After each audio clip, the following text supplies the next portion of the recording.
Nous avons évoqué précédemment le rôle de la Cour suprême des États-Unis et en particulier le rôle très important du premier amendement à la Constitution, dont je vous rappelle qu'il a été voté très vite. La Constitution date de 1787, elle est entrée en vigueur en 89 et en 1791, les 10 premiers amendements, ce qu'on appelle le Bill of Rights, la déclaration de droits, sont entrés en vigueur, donc pour protéger les individus de l'emprise de l'État. J'ai parlé précédemment des questions religieuses, puisqu'on a parlé de la laïcité, des rapports entre la religion et le politique, et j'ai parlé donc de ce qu'on appelle les clauses religieuses du premier amendement, liberté religieuse et pas de religion établie. Maintenant, le premier amendement protège aussi la liberté d'expression.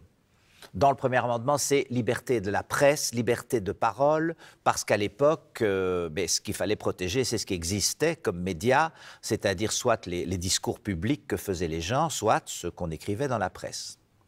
Maintenant, il s'agit ici, comme dans le cas de la Cour européenne des droits de l'homme, d'un film.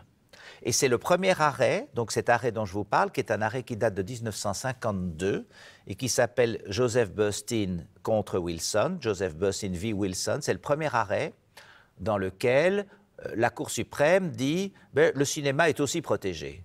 Bien sûr, ce n'est pas écrit littéralement dans le premier amendement, puisque le premier amendement date de la fin du XVIIIe siècle, quand le cinéma n'existait pas, mais ça, c'est une manière d'interpréter. C'est une manière d'interpréter, de dire, si les pères fondateurs, les rédacteurs de la Constitution avaient su que le cinéma existait, et s'il y a des propos politiques, des propos qui posent problème dans le cinéma, ils doivent être protégés de la même manière. Ça a mis du temps, parce que pendant tout un temps, le cinéma était considéré comme une sorte d'industrie du divertissement, ce qu'il est à mains égards, bien sûr, mais donc comme ne nécessitant pas la protection du premier amendement. C'est de l'amusement, ce n'est pas la presse ou un orateur qui dirait des choses politiques qui pourraient être à l'encontre de ce que beaucoup de gens pensent. Donc c'est important de ce point de vue-là, et puis c'est important du point de vue du contenu. Il s'agit aussi d'un film. Vous vous rappelez que j'avais parlé du Concile d'Amour dans le cadre de l'action de la Cour européenne des droits de l'homme. Eh bien ici, il s'agit d'un film qui s'appelle Le Miracle. C'est un film qui a été réalisé par le grand réalisateur italien Roberto Rossellini, donc, qui est le fondateur du néo-réalisme à l'époque, à la fin de la Deuxième Guerre mondiale. C'était une école de cinéma très célèbre, avec grande actrice Anna Magnani. Et le film Le Miracle, qui est un des films de Rossellini, est un film qui avait fait beaucoup de bruit. C'est-à-dire qu'il avait d'abord été montré en Italie, et aux États-Unis, le représentant des catholiques, forte minorité, il y a plein de minorités aux États-Unis, mais les catholiques sont unis, donc ils sont nombreux, le cardinal Spellman avait décidé que ce film n'entrerait pas aux États-Unis. Et pourquoi? Donc, quel était le contenu de ce film qui pouvait être choquant, comme en Autriche, le Concile d'Amour a été considéré comme choquant. Mais il s'agit de l'histoire d'une jeune fille, retardée mentale, qui garde les chèvres, qui vit dans la montagne et qui est fascinée par son saint préféré qui est Joseph, donc le mari de Marie.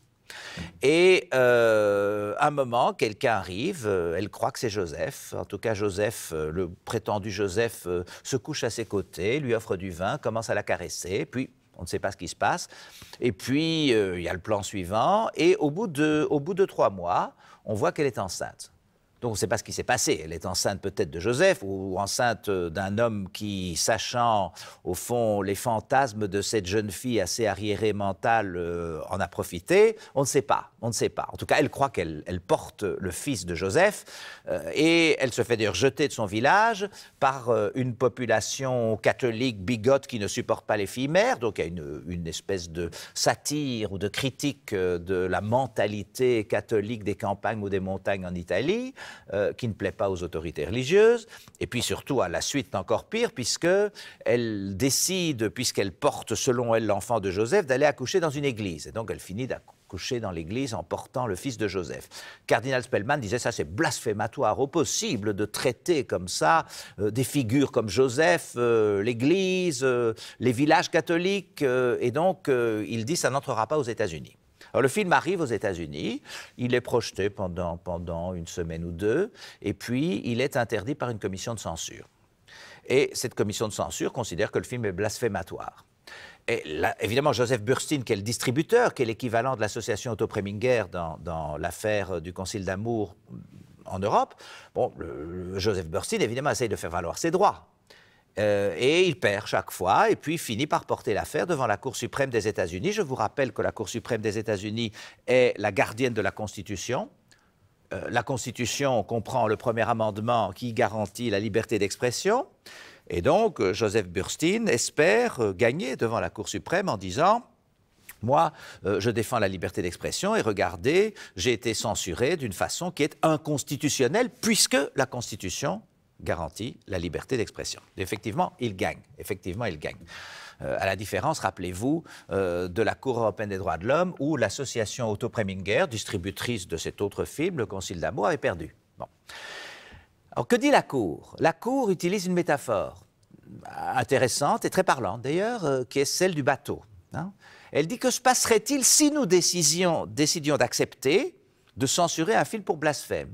Je dis accepter parce que, bon, la société américaine, comme les sociétés pluralistes, c'est une société, mais peut-être a fortiori la société américaine, qui comprend alors un nombre très très considérable de groupes religieux qui pourraient se sentir affectés, choqués, attaqués par telle ou telle production culturelle. Hein. Et la Cour dit, si nous acceptions de censurer un film pour blasphème, eh bien, nous serions comme une sorte de bateau ivre, sans cap. Or, nous devons maintenir le cap des principes, défendre la Constitution. Et elle dit, nous n'aurions aucun cap, sauf le cap soutenu par les orthodoxies les plus puissantes, ceux qui auraient les moyens de se manifester, et ceux qui crient le plus fort, qui hurlent le plus fort. The most powerful and vocal orthodoxies, the most powerful and vocal orthodoxies.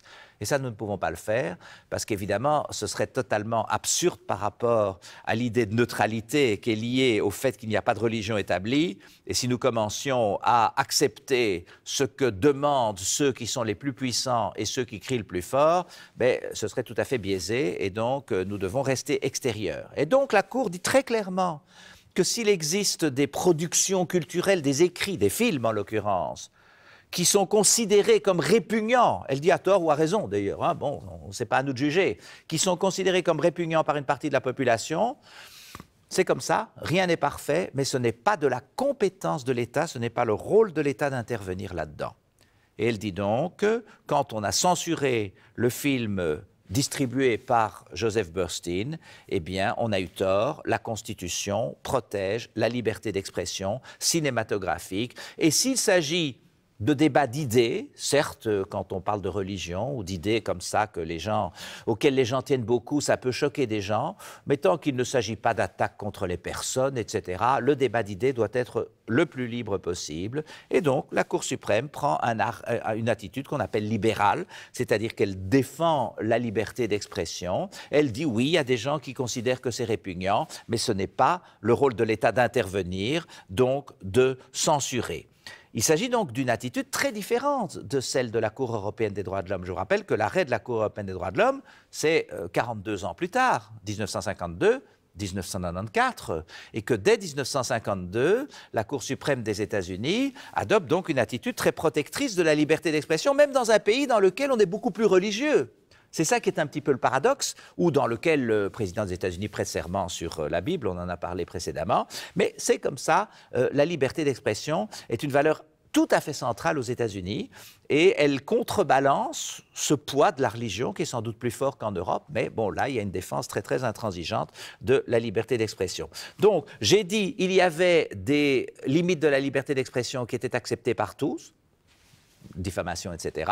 Ici, vous le voyez très bien, la Cour européenne des droits de l'homme dit qu'en matière de blasphème, ben oui, si ça devient gratuitement offensant, les États peuvent prendre des mesures de limitation. La Cour suprême des États-Unis dit non, cette limitation n'existe pas pour l'État. Pour l'État, l'État ne peut pas intervenir en la matière.